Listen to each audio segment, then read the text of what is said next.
বিশ্বকাপের মঞ্চে ম্যাচ পাতানোর অভিযোগ নিয়ে এবার মুখ খুলল ফিফা। প্রকাশ করল বিশেষ এক বিবৃতি। ম্যাচ পাতানোর অভিযোগ তুলে আনা এক ভিডিওতে ক্রিস্টিয়ানো রোনালদোর লাইক দেওয়াকে কেন্দ্র করে এবার নড়ে চড়ে বসেছে ফুটবলের সর্বোচ্চ নিয়ন্ত্রণ সংস্থা।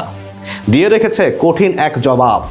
বিশ্বকাপে ম্যাচ পাতানোকে কেন্দ্র করে আনা অভিযোগের বিপরীতে কি জবাব দিল ফিফা, সেটাই জানার চেষ্টা করব রিপোর্টে।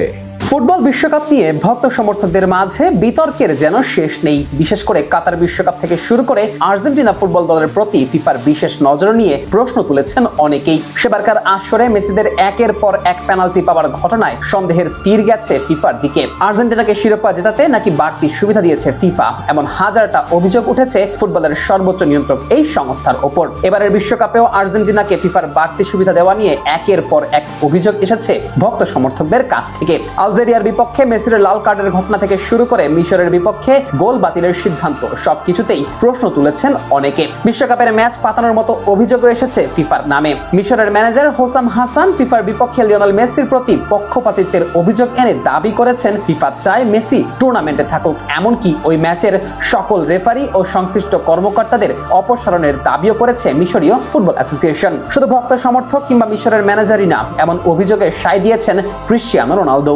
আর্জেন্টিনাকে ফিফা বেশি সুবিধা দিয়েছে এমন এক ভিডিওতে লাইকও দিয়েছেন এবারের বিশ্বকাপের রাউন্ড অফ 16 থেকে বাদ যাওয়া এই তারকা। পরিস্থিতি যখন এতটা ঘোলাটে হয়ে গেছে, ঠিক তখনই মুখ খুলেছে ফিফা। ভক্ত সমর্থকদের আনা অভিযোগের জবাবটাও দিয়েছে বেশ কঠিন ভাবে।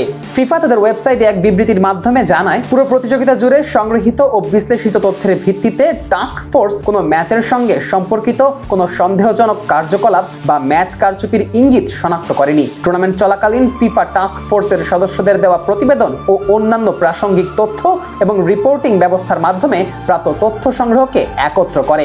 পরবর্তীকালে এই তথ্যগুলো কার্যপ্রণালী অনুসারে বিশ্লেষণ করা হয় এবং টাস্ক ফোর্সের সদস্যদের মধ্যে ভাগ করে দেওয়া হয়, আর সেখানে কোনো ধরনের কারচুপির সত্যতা পাওয়া যায়নি। সংস্থাটি আরও জানিয়েছে, ফিফার বিশেষ এক দলের পাশাপাশি বিশ্বের নামকরা সব গোয়েন্দা সংস্থা, কাউন্সিল অফ ইউরোপ, জাতিসংঘের প্রতিনিধি দল, ইন্টারন্যাশনাল ইন্টিগ্রিটি অ্যাসোসিয়েশন সহ আরো বেশ কিছু বড় সংস্থার কর্তা ব্যক্তিদের নিয়ে ফিফার এই টাস্ক ফোর্স গঠন করা হয়েছে। পুরো টুর্নামেন্ট জুড়ে যাদের কাজই ছিল মাঠের বাইরে কোনো ধরনের অপ্রীতিকর ঘটনা কিংবা অনৈতিক কার্যকলাপ এড়ানো। ফিফার দাবি অনুযায়ী পুরো আসর জুড়ে কোনো ধরনের ম্যাচ পাতানোর মতো অভিযোগের সত্যতা পাওয়া যায়নি। তবে ফিফার এই অফিসিয়াল বিবৃতি সত্ত্বেও সোশ্যাল মিডিয়া থেকে শুরু করে টেলিভিশন চ্যানেলগুলো কিংবা আন্তর্জাতিক মিডিয়াতেও ম্যাচ পাতানোর মতো অভিযোগ আনছেন অনেকেই। সেই তালিকায় সামিল হয়েছেন ক্রিস্টিয়ানো রোনালদোর মতো বড় নামও।